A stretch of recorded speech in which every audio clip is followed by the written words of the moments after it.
I never thought I'd be that person writing a 40-page rant on the internet, but honestly, I'm still dealing with the weird mix of resentment, guilt, and "I told you so" that comes from watching your family prioritize the wrong kid until the whole house collapses on them. So yeah, hi. This is the story of how my family skipped my graduation for my brother's soccer game, barely spoke to me for years, and then suddenly came begging when their golden boy got arrested. To be clear, I wasn't some forgotten problem child. I was the quiet, responsible one. The one who did my homework without anyone reminding me.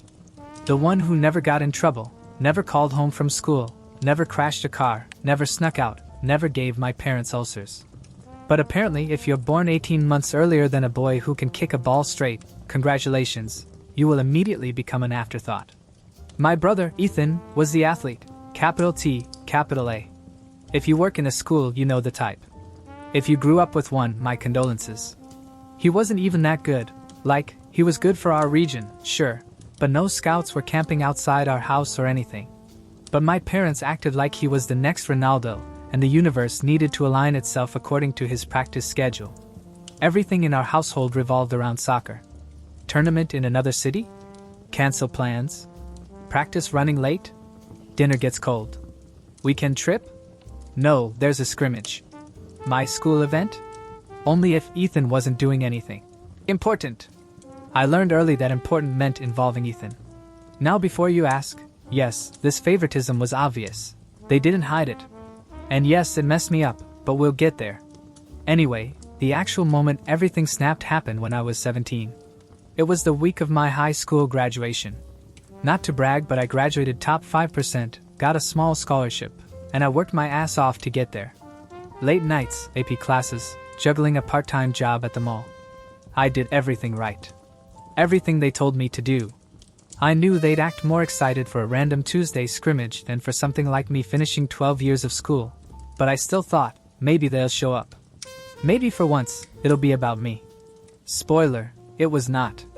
The night before graduation, I walked into the living room and found them having this weirdly casual conversation about logistics. I didn't think anything of it until my mom said, "Well, the game is at the same time. We can't be in two places." I froze. They didn't see me yet, so they kept talking. My dad. Graduations are long and boring. He probably won't even notice if we're not there. My mom. We'll take a few pictures with her when she gets home. Like I was some Amazon package arriving on the doorstep. I stepped into the room. Wait. You're not coming? They looked surprised, actually surprised, that I had an issue with this. My mom said like I was the dramatic one. Honey, Ethan's team made the finals. You only graduate once, but this level of competition? That's rare. I swear I just stood there like an NPC loading. I said, I only graduate once too. My dad waved his hand like he was shooing a fly. You'll be fine. We'll make it up to you. Spoiler, they did not. I went to graduation alone. My best friend's family sat with me afterward and took me to get burgers. They cheered louder for me than my own parents ever had. When I got home, I found a card on my bed. No gift. No celebration. Just a card that said, "We're proud of you.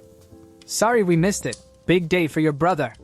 That was their summarized parenting style. For months after that, something inside me just shut off. Not anger. Not bitterness. More like this numb realization that no matter what I did, it wouldn't matter. I was the background child. So I made a plan. I graduated, I got my scholarship, and I worked all summer. I got into an in-state university. Then I moved out and basically never looked back. At first, they didn't care. They were busy taking Ethan to practices and camps and whatever other overpriced sports activities they had him in. But here's the twist they didn't expect. I did really, really well in college. Then even better after college. Turns out, when you've spent your whole life being ignored, you get really good at becoming independent. I graduated with a degree in computer science. Got a well-paying job. Started stacking money. Quietly built a life where nobody could make me feel like a side character. All the while, Ethan's promising soccer career fizzled out after high school. He tried community college but dropped out. Tried getting recruited but wasn't good enough. Ended up bouncing between random jobs. Gym staff, delivery driver, assistant coach for elementary kids. No shame in those jobs whatsoever. But he had always been told he was destined for greatness. That he didn't need a backup plan. That he was special. And when reality hit, it hit him like a truck. And then came the arrest. That glorious golden boy glow? Gone. All the excuses my parents made for him? Gone. Their fantasy of him being the chosen one? Shattered. I won't get to the arrest yet. We'll build up to that. But the short version is this. Years after they skipped my graduation, my phone rang at 2 in the morning. It was my mother. The first time she had called me in months. And with this shaking voice she said, "Can you help us? Please. It's Ethan. He's in trouble." Funny how quickly the forgotten child becomes the emergency contact when the favorite needs saving. But the best part. They didn't want emotional support. They wanted money. Money I had earned. Money they never contributed to. Money I saved because nobody ever helped me. I leaned back in my chair, staring at the ceiling, and all I could think was, this is what happens when the child you invested everything in stops being useful. And that's when everything truly began. I wish I could tell you that when my mom called at 2 a.m., begging for help, I felt some deep rush of compassion, that the old wounds evaporated and I transformed into the good, selfless child they always assumed I would be. But honestly, it felt like someone had cracked open a time capsule of every slight, every dismissal, every moment I spent as a teenager wishing I had parents who saw me.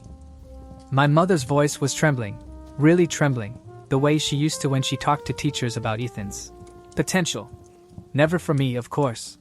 My screw-ups were my own fault, but Ethan's screw-ups were always circumstantial. "Can you help us? Please, it's Ethan," she said again, like maybe the second repetition would make it emotionally significant to me.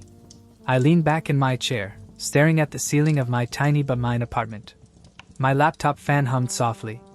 I could see my own reflection in the dark window, messy hair, old hoodie, tired from work but awake now out of pure emotional whiplash. "What happened?"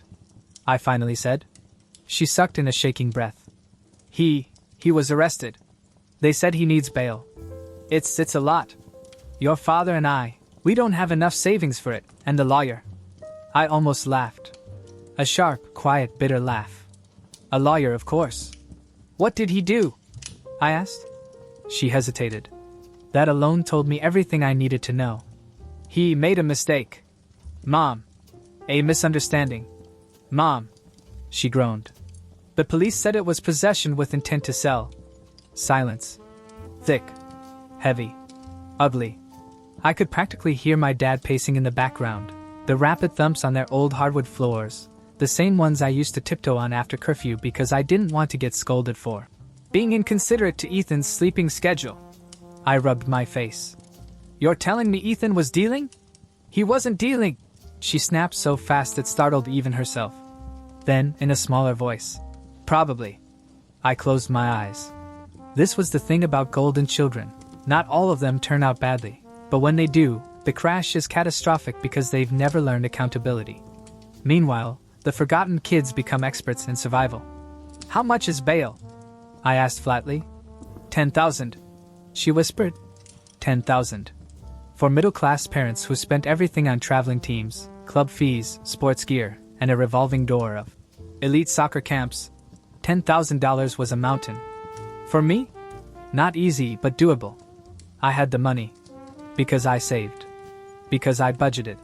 Because I built my life alone. "Please," she said again, voice cracking. "We don't know who else to ask." Of course they didn't. They had never invested in anyone else. I didn't say yes. I didn't say no. I said, "Let me think about it. I'll call you tomorrow." And then I hung up. I sat in the silence of my little apartment, feeling my chest tighten with this weird cocktail of emotions: vindication, sadness, guilt, anger, and something else I didn't want to name. The forgotten child always becomes the emergency contact because we're the ones who learn how to handle our own shit. But that didn't mean I wanted to rescue them. Flashback, a few years earlier. Because to understand why I didn't immediately say yes, you have to know what life was like before the arrest. After graduation gate, the distance between us wasn't just emotional, it was literal. They never visited me at college. Not even once. I invited them once, freshman year, to a little showcase event my CS department held where we presented projects. They responded with, "Sounds great, sweetie.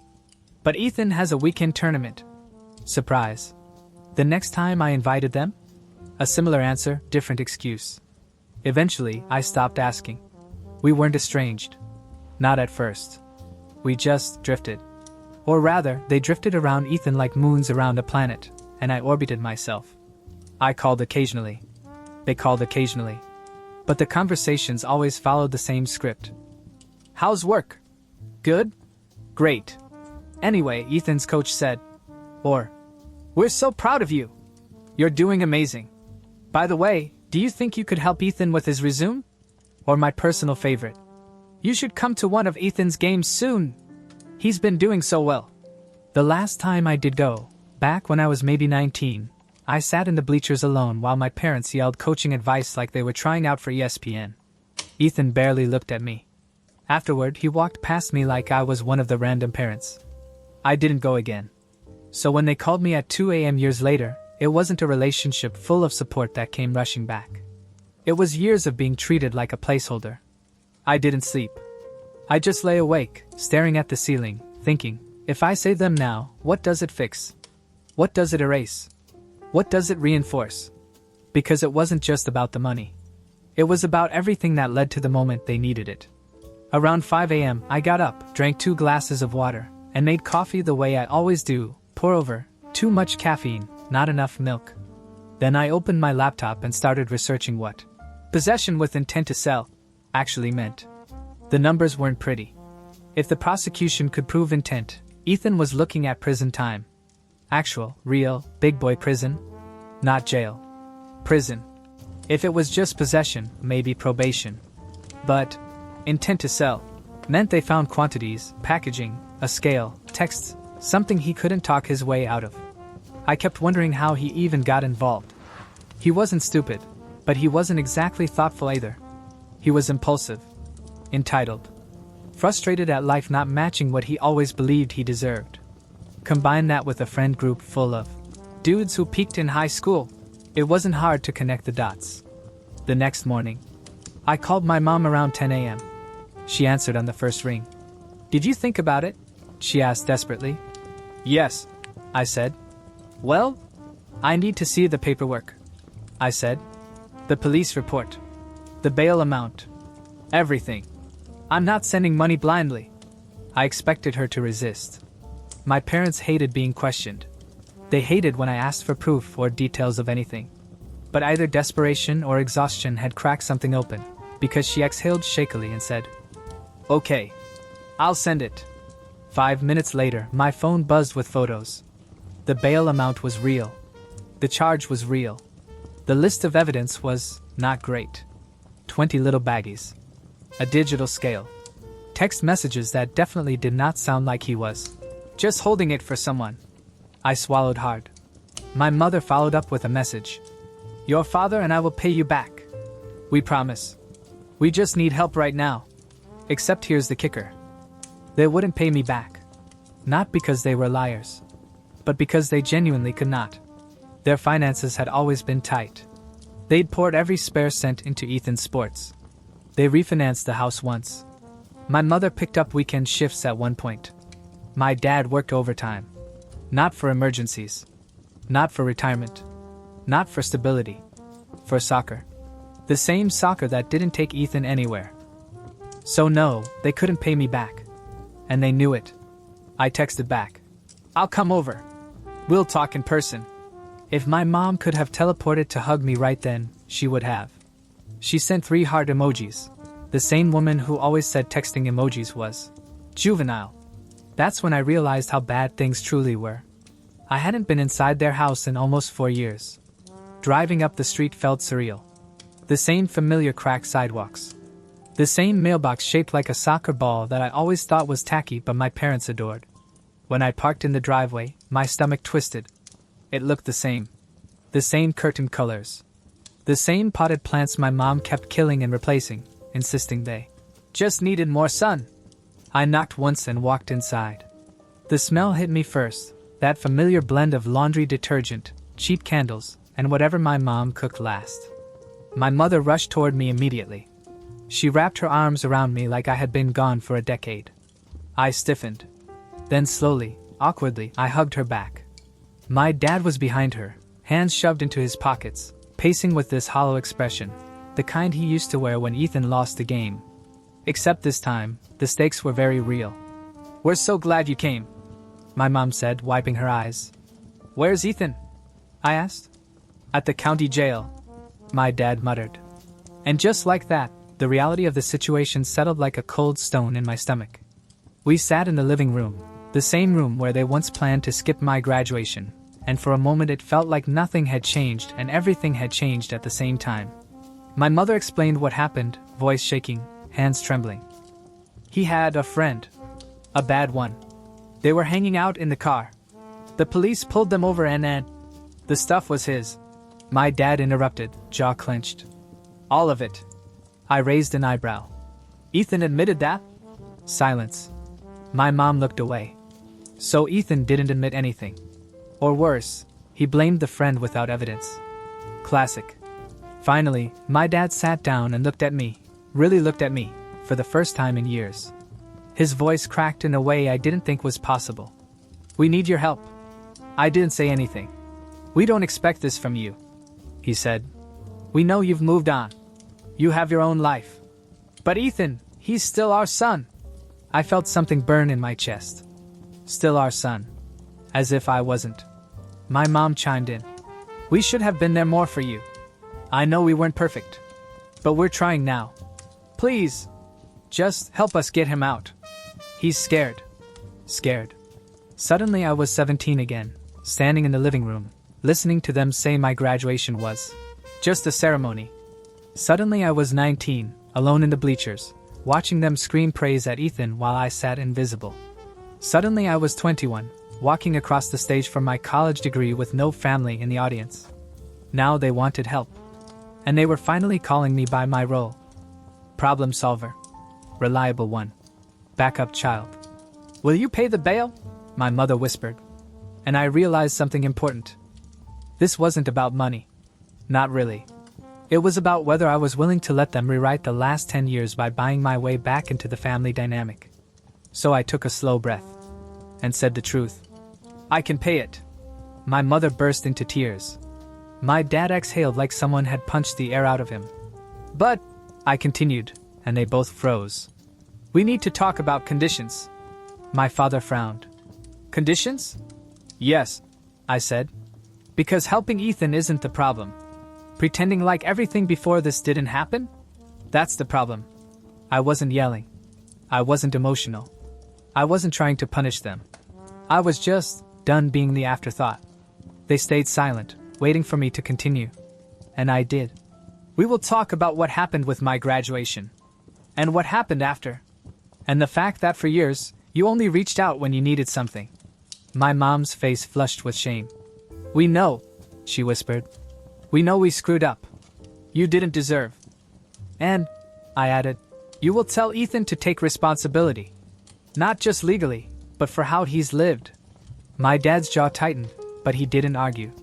"And the last condition is this," I finished. "You don't get to guilt me, pressure me, or act like I owe you this. I'm doing it because I'm choosing to. Not because you think it's my duty." The room went silent. For the first time in my life, both of my parents looked at me not as the backup kid, not as the convenient helper, not as the silent sibling, but as an adult who wasn't afraid of them. After a long moment, my father nodded. "You're right." I blinked. He said it again, clearer this time. "You're right." And somehow, that shook me more than anything else. We drove to the courthouse to post bail. The entire car ride was quiet, except for my mom sniffing occasionally and my dad tapping the steering wheel. When Ethan finally walked out, exhausted, pale, and wearing a wrinkled t-shirt, he didn't run to them. He didn't cry. He didn't apologize. He just looked angry. Embarrassed. And angry again. Then he saw me. "Seriously?" he said, scoffing. "They called you?" I felt the familiar sting of resentment rise, the same sting I'd felt since childhood. "Yes," I said calmly. "They did." He shook his head like this was an inconvenience rather than a crisis. And that was when I knew. Helping him was going to be much, Much more complicated than writing a check. The first thing Ethan did when he got into the car was complain about the seat. Not, "Thank you." Not, "I'm sorry." Not, "I messed up." He slid into the back like he was too exhausted to acknowledge that anyone else existed and said, "These seats suck. Can you turn the AC on?" Jesus. My mother twisted around in her seat, eyes red and puffy, and whispered, "Sweetheart, are you okay? Does it look like I'm okay?" He snapped. "God, can you stop hovering? It's embarrassing." Embarrassing. Being bailed out of jail was embarrassing. But his mom asking if he was okay? That was apparently too much. I didn't say anything. I just stared out the window as my dad pulled the car away from the courthouse. The car smelled like old French fries and stress, the familiar family scent. The silence stretched long and thin until my dad cleared his throat and asked, "Did they treat you all right?" Ethan rolled his eyes. "It's jail, Dad. Not a spa." Then he looked straight at me through the rearview mirror. "So what? You just paid my bail? Like out of pity?" I met his stare. "No," I said. "I did it because Mom and Dad asked. And because I didn't want you sitting in there if there was something that could be done." He snorted. Whatever. There was so much he wasn't saying: shame, fear, anger. But instead of expressing any of it like a functioning adult, he just defaulted to sarcasm and bitterness. The same coping mechanism he'd had since he was 12 and threw a tantrum every time he lost a soccer game. My mom gave me a quick, apologetic glance, like she knew how rude he was being and wished she could do something, but years of enabling him had turned her spine into rubber. My dad gripped the steering wheel a little tighter.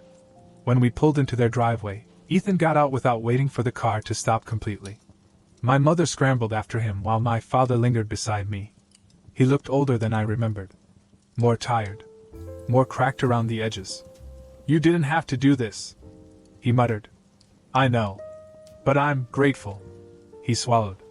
His voice softened. "We're grateful." It wasn't a perfect apology, but it was more than I expected. We walked inside together. Ethan was already pacing around the living room like a caged dog, holding his phone and swearing under his breath. "What's wrong?" my mom asked.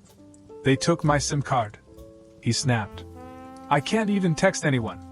They took it as evidence," Dad explained. Ethan glared at him. "For what? I didn't even do anything." My mom put a hand on his arm. "Honey, we'll figure it out. We'll get a lawyer." "We'll." He shrugged her off so hard she stumbled. "Don't touch me. You don't even get it." My dad stepped forward, jaw clenched. "Watch your tone." Ethan whipped back. "What tone? You're all acting like I'm some criminal." Silence. He said it like a joke. Like he wasn't literally arrested for a crime that carried potential prison time. My mother tried to approach him again, softer this time, like approaching a wild animal. "We're not saying that, sweetheart. We're on your side. We just..." "No," Ethan barked. "You're not. Nobody is." Then he pointed at me. "And you, why are you even here? What, you came to watch the show?" My dad's voice snapped like a whip. Enough. But Ethan wasn't done. He marched toward me, face flushed with humiliation and rage he didn't know what to do with. "You think you're better than me? Just because you went to college? Just because you have money now?" I didn't move. Didn't flinch. Didn't bite the bait. "I don't think I'm better than you," I said quietly. "I think you made a bad choice." That set him off. "A bad?" He laughed bitterly. "God, you've always been like this. Acting so perfect. Acting like you knew everything. No wonder Mom and Dad liked me better." It was like someone dropped a bomb in the room. My mother gasped. My dad swore under his breath. Ethan froze, realizing what he said only after it left his mouth. My heart didn't even crack. It just acknowledged something I had always known. So I nodded. "I know," I said simply. My mom burst into tears. My dad put a hand on his head like the ceiling was collapsing. Ethan muttered something under his breath and stormed upstairs, slamming the door so hard the picture frames rattled. The silence afterward felt like a vacuum. My mom collapsed onto the couch, sobbing into her hands. My dad stood there, defeated, angry, ashamed all at once. I remained standing. Because I wasn't surprised. Not by Ethan. Not by what he said. not by how quickly they lost control of the situation. I had lived this dynamic for years, and I walked out of it for a reason. Eventually, my dad sat down and motioned for me to sit too. So I did. My mom wiped her face with her sleeve. "I'm so sorry he said that. I'm so sorry." "It's fine," I said. "It's not fine," she sobbed. "It's not fine at all. He didn't mean it. He didn't." "He did," I said. "And that's okay. It doesn't change anything. But it did change something. Something important. It confirmed exactly where Ethan's head was, and that he wasn't ready to take responsibility for anything." My dad exhaled. "He's scared. I know. And he lashes out when he's scared. I know." My mom grabbed my hand, squeezing it tight. "Please don't give up on him." I looked at her. At the woman who missed my graduation for a soccer game. At the woman who told me for years that Ethan needed the attention more. At the woman who never realized that by favoring him, she was also setting him up to fail. "I'm not giving up on him," I said. "But I'm not lying for him either." They both nodded, relieved at that tiny promise. But I wasn't finished. "I'll help him," I continued. "But I'm not going to let him drag my life down. I work too hard for that. If he wants my support, he has to actually want help." My parents exchanged a look, half heartbroken, half hopeful. I stayed for a few hours. Long enough to help them call lawyers. Long enough to walk them through the paperwork. Long enough to prove I wasn't abandoning them, even if part of me felt like I should. Before I left, my mom hugged me again and whispered into my shoulder. "I love you. I'm proud of you. I'm sorry I didn't say it enough." It hit me harder than Ethan's words did. And not because I fully believed her, but because for the first time in my life, she actually said something like that without it being connected to Ethan. That night, I drove home feeling emotionally scraped raw. Not angry. Not triumphant. Something in between. But one thing was obvious. Ethan wasn't the only one who needed to change. My entire family dynamic needed a hard reset. And I wasn't going to let them fall back into old patterns. Not now that I finally had the voice and the boundaries I never had as a kid. The next morning, my phone lit up with texts from my mom. "Can you talk? He's not coming downstairs. He won't eat. He's blaming everyone." I sighed and made myself coffee. Then I called her. "Do you want me to come over?" I asked. "Yes," she whispered. "Please." So I drove back, bracing myself for round 2. When I got there, Ethan was in the kitchen, rummaging through the fridge like he was annoyed the food wasn't apologizing to him too. He didn't say hello. He didn't look at me. He just muttered, "I guess I'm grounded or something?" I leaned against the counter. "You're 22. You're not grounded. You're dealing with legal consequences." He slammed the fridge door. "Oh my God, shut up." I didn't move. He ran a hand through his hair.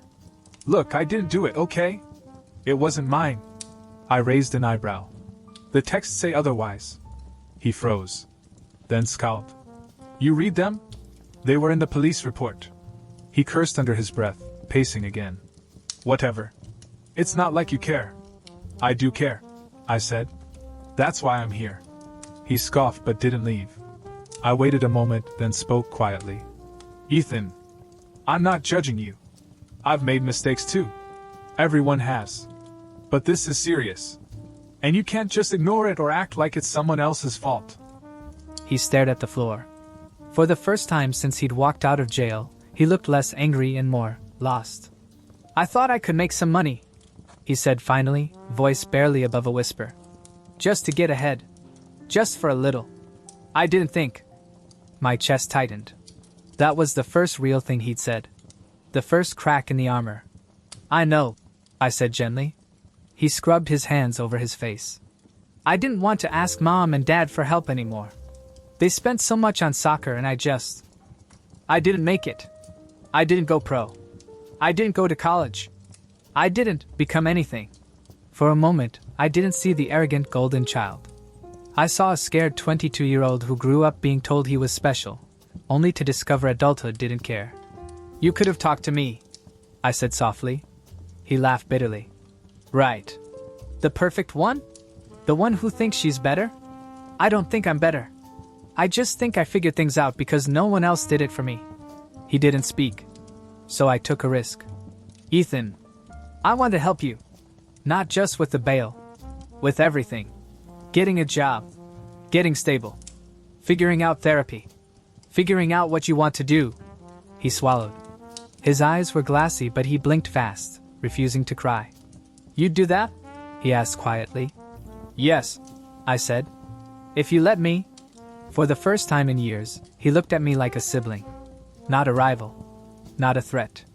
Not the inconsequential kid. Just his sister. Okay, he whispered. And that was the moment everything shifted. Not because the problems were solved, they were far from it. But because for the first time, he wasn't fighting me. And for the first time, I felt like maybe, just maybe, the family that once skipped my graduation might finally be ready to face the consequences of all the years they spent prioritizing the wrong things. The road ahead was long. The legal mess was huge. Ethan's habits weren't going to change overnight. My parents' patterns weren't going to disappear magically. But something had broken open. Something that needed to break a long time ago. And surprisingly, I didn't feel resentment in that moment. I just felt tired, and hopeful, and scared for him. And strangely, relieved. Because for once in our lives, we were finally talking about reality instead of pretending everything was fine. I stayed the rest of the day. Talking. Planning. Listening. And at one point, late in the evening, Ethan stepped into the living room and whispered, "Thanks for bailing me out." I looked up. He wasn't looking directly at me. But it was enough. "You're welcome," I said. He nodded once and disappeared upstairs. It was the smallest step. But it was a step. And after everything we'd been through, it felt like the beginning of something real. Something different. Something that might, slowly, heal what had been broken for a long, long time. I don't know what I expected after graduating and moving out, but I think a small part of me held on to this pathetic fantasy that maybe one day my family would wake up and realize what they'd done. That maybe they'd reach out, apologize, try to fix things, something. But they didn't. If anything, the silence between us became routine. It wasn't dramatic. It wasn't a big explosion. It was just nothing. Quiet. A space where a family should have been, replaced by an uncomfortable awareness that if I disappeared off the face of the earth, they probably wouldn't find out until a holiday or two passed and they needed someone to feed the dog. I wasn't angry all the time. I wasn't crying into pillows. Mostly, I felt like a person slowly walking backward out of a life that didn't have room for them anymore. So I built a new life. I got a job after college, nothing glamorous. Financial analyst at a mid-sized firm. Long hours. Numbers. Spreadsheets. A boss who drank too much coffee and talked too loud. But I was good at it, and more importantly, they didn't care that I wasn't part of some golden family unit. They only cared that I turned in work on time. I made friends, real ones. People who liked me for me, not because they had to. I got my own apartment. I bought furniture with my own money. Started going to the gym. I even started dating a bit, though I was terrible at it in the beginning.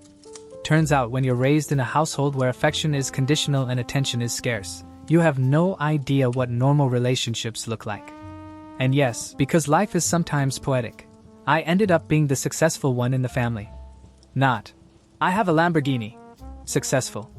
But, I am financially stable, I manage my money well, and I'm the only one not drowning. Successful. Which brings us to the rest of my family. My brother, the future superstar, peaked at 19. Not dramatically, not in a Hollywood tragedy way. Just quietly. The scholarships that had been, almost guaranteed, never came. He bounced from team to team, but he didn't put in the work. The partying caught up with him. The attitude caught up with him. Eventually, soccer wasn't his golden ticket. It was just a hobby he used as a personality trait. He still lived with my parents. He still behaved like a teenager, even when he was in his early 20s. He still believed, because they spent years drilling it into his head, that the universe owed him success simply because he'd been labeled special. And my parents? Well, 2 decades of pouring everything into one kid meant they had nothing left for anyone else, including themselves. The debt piled up. The house needed repairs.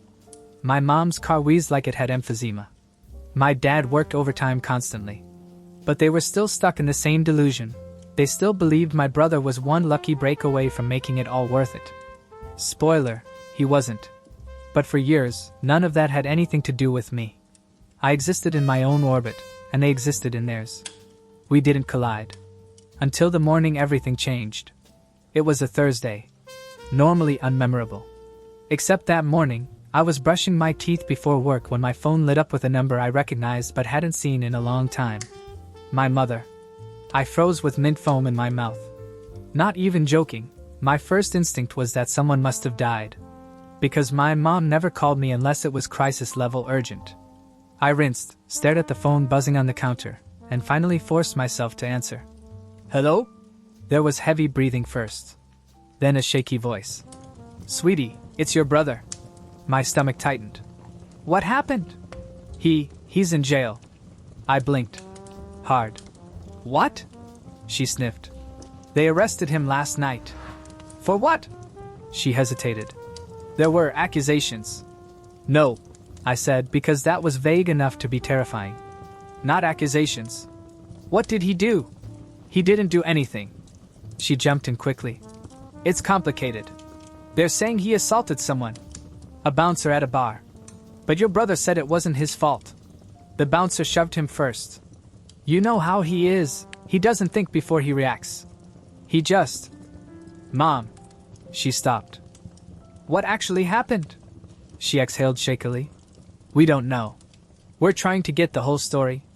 But the lawyer said his bail is set at 10,000. 10,000? I repeated. Are you serious? We don't have it. Her voice cracked. We were hoping maybe. There it was. The real reason she called. Not because she missed me. Not because she realized how distant we'd become. They needed money. Money that I had. Money they always assumed would eventually go towards supporting my brother anyway. For a few seconds, the silence between us felt thick and sticky. Like tar. Mom, I finally said. You know I don't have that kind of money lying around. You do, she insisted, her tone shifting instantly into that familiar mom guilt edge. You make good money. You're always talking about how well things are going. You have a nice apartment, a nice job. I laughed. Not because it was funny, but because it was absurd. You don't know anything about my life. You haven't asked about it in 4 years. That's not fair, she snapped. It's true. Well, we're asking now, she said, voice rising. We need you. That sentence was so ironic I almost choked on it. Where was that energy when I needed them? When I was graduating?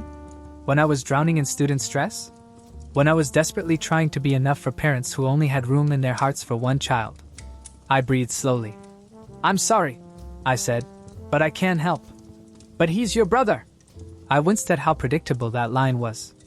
I know. He could go to prison. Mom, I didn't put him there. Well, she said in this bitter, disbelieving tone. So that's who you are now. I'm someone who's tired of being treated like an afterthought. You're heartless. That one hurt. Even though I shouldn't have let it. But I held steady. I'm sorry. I really am. I hope it works out. But I can't do what you're asking. And then, because I knew exactly how this would go if I kept the door open, I added. Please don't call me about this again. She inhaled sharply. I can't believe you. Goodbye, Mom. I hung up. My hands were shaking. But I felt lighter than I'd felt in years. 2 days went by. No calls. No texts. No updates. I figured that meant they'd found another solution. Maybe borrowed from family. Maybe took out another loan. Maybe sold something they shouldn't. Either way, it wasn't my problem. But then Saturday rolled around. I was off work, making pancakes like a functional adult, when the buzzer to my apartment went off. I wasn't expecting anyone. I walked to the intercom and pressed the button. Hello? A strained voice answered. It's your mother. I swear every piece of me went cold. She had never once visited my apartment. Not once. Not even when I moved in. Why are you here? I asked, genuinely confused. We need to talk. I'm not really up for it. Please, she said, sounding desperate. It's important. There was a second voice, softer, tearful. I almost didn't hear it. My brother. Please, sis, he said. I messed up. My hand hovered over the button. Everything inside me was screaming, don't do it. But there's something about old habits. Something about being the kid who always tried to fix things that makes you open doors you shouldn't. I buzzed them in. A minute later, they were standing outside my apartment. My mom, my dad, and my brother. The sight was surreal. My mother looked exhausted, mascara smudged under her eyes. My father looked ashamed, like he didn't want to be there at all. And my brother looked like a kid whose entire world had collapsed overnight. He had a bruise on his cheek. His hair was messy. His eyes were bloodshot. "Can we come in?" my dad asked quietly. I hesitated, but then stepped aside. They walked in slowly, like they were entering a stranger's house. And in a way, they were. We all stood there awkwardly until my mom finally spoke. "We're sorry," she said. She said it like the words tasted wrong, like she didn't want to say them but had to. "For what?" I asked, leaning against the counter because my legs felt unsteady. "For everything," she said, but it wasn't convincing. "For not being there for you. For the past." "That's vague," I said flatly. She bristled, but my dad put a hand on her arm. He spoke instead. "We didn't treat you right," he said. And his voice, his voice actually sounded remorseful. "We made mistakes. Big ones." I stared at him. "You deserve better," he added. My throat tightened unexpectedly. Then my brother stepped forward. "I'm sorry too," he said quietly. "I know I wasn't a good brother. I know I got everything and you didn't. And I know you probably hate me." "I don't hate you," I said automatically. He swallowed. "Maybe you should." There was a long silence. Heavy. Awkward. Real. Then my mom cleared her throat. "We were hoping, now that we've talked, that maybe you'd reconsider helping." And just like that, the moment shattered. Of course the apology came with strings attached. I closed my eyes for a second, collecting myself, then opened them. "No," I said. My mom's face twisted like I'd slapped her. "But we apologized." "No, Dad apologized," I corrected. "You apologized to get something from me." "That is not true," she snapped. "Really? What exactly are you apologizing for?" She opened her mouth, but nothing came out. I said. "That's what I thought." My brother stepped in front of her, hands slightly up like he was mediating. "Look, I get it. I do. But I'm not asking you to bail me out of every mistake I've ever made. I'm asking for one chance. One. Just help me get through this, and I swear to you, I'll pay you back. Every penny." I looked at him. He looked genuinely scared. He looked like a kid realizing for the first time that actions have consequences. He looked like someone who might actually learn something from this. But I also knew something my family had never understood. Consequences are sometimes the only thing that creates change. "You need to deal with this," I told him softly. "You need to face it. Not run from it. Not get rescued from it. Face it." He looked like he had been punched. "Please," he whispered. It broke my heart a little. But I still shook my head. "No," my mother exploded. "You are unbelievably selfish," she shouted. "He is family." "So was I said quietly. She stopped. Her mouth actually froze mid-sentence. "And where were you when I needed you?" I continued. "When I was working my ass off to graduate? When I was doing everything right and still ignored? When my graduation wasn't worth more than a soccer game?" My dad closed his eyes. My mom looked away. My brother swallowed hard. "I needed you," I said. "And you weren't there." My voice was steady. Their silence wasn't. Then my dad whispered, "We were wrong." I nodded. "I know. We can do better," he said. "We want to." I softened, just a little. "Then do it. But don't ask me to fix this for you." My brother wiped his face with his sleeve. "So that's it. For now," I said.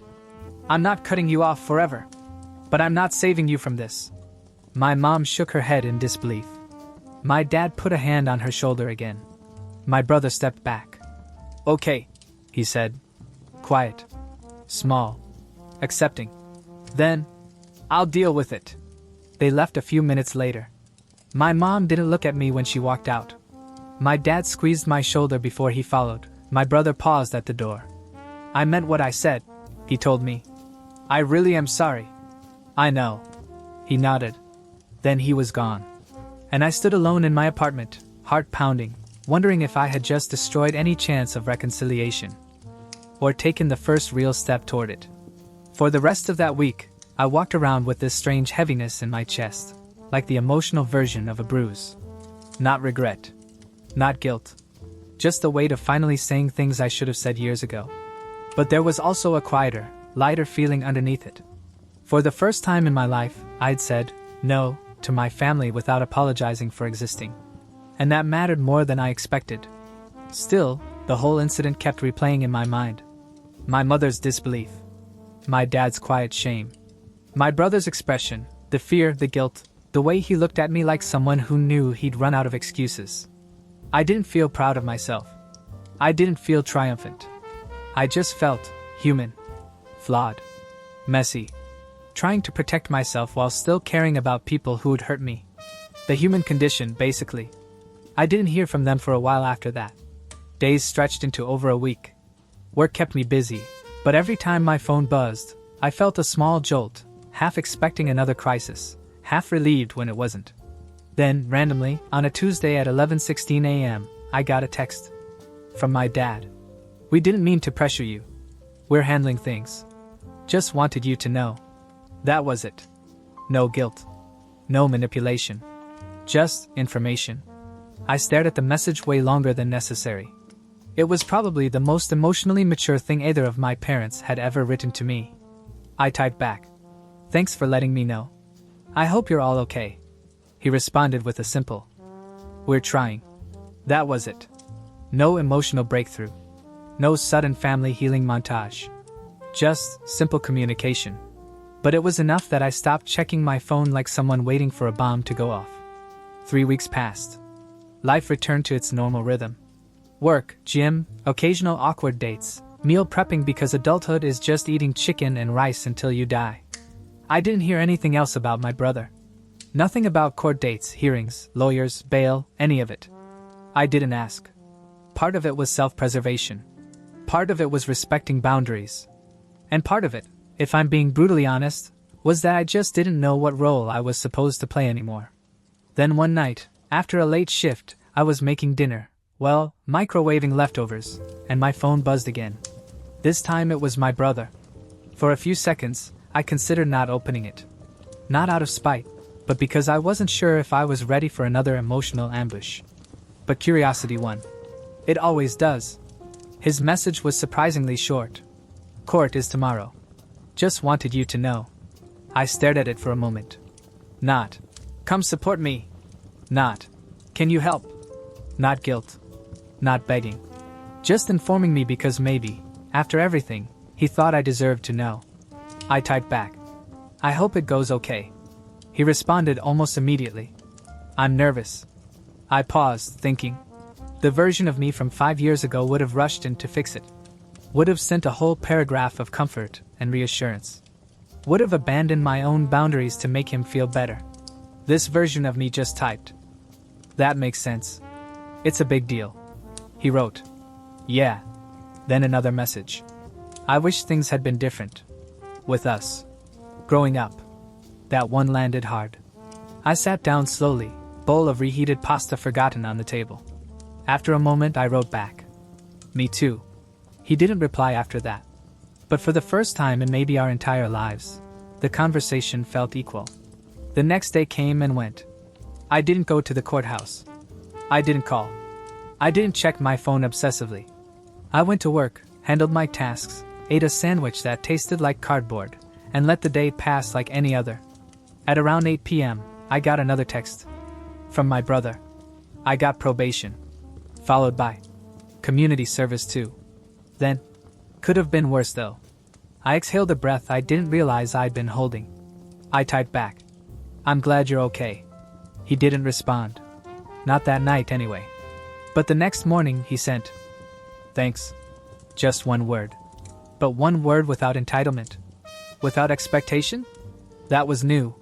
What came after wasn't dramatic. It wasn't cinematic. It wasn't the kind of family transformation you'd see in a movie where everyone hugs and cries and magically becomes emotionally mature.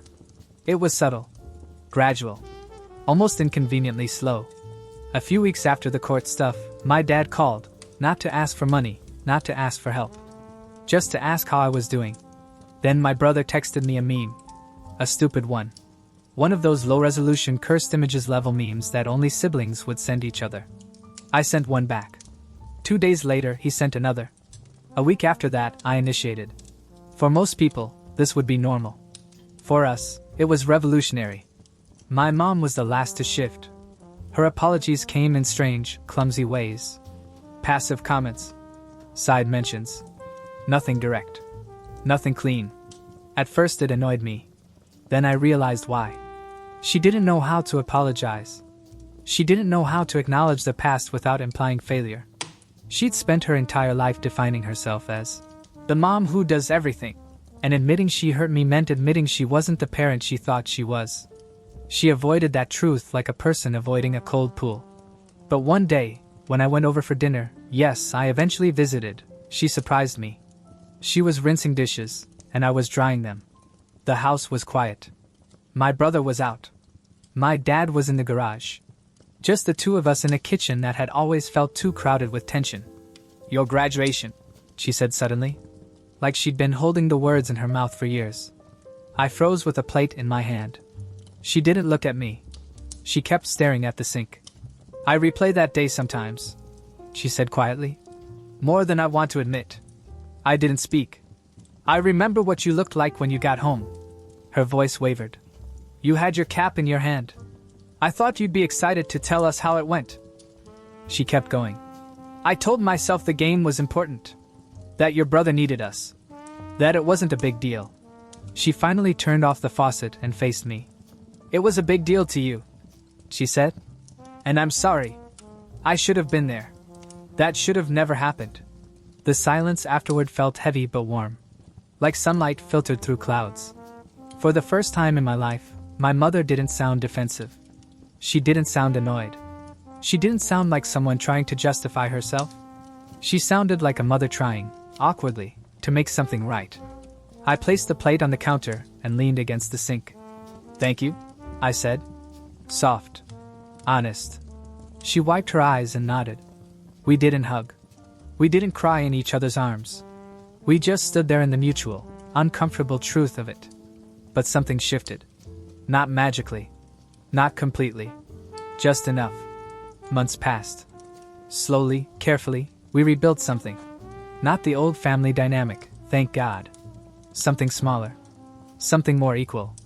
Something where I could walk away if I felt disrespected. Something where my needs weren't background noise. My brother changed the most. Probation forced him into structure for the first time in his life. Community service forced him to see the world beyond his own problems.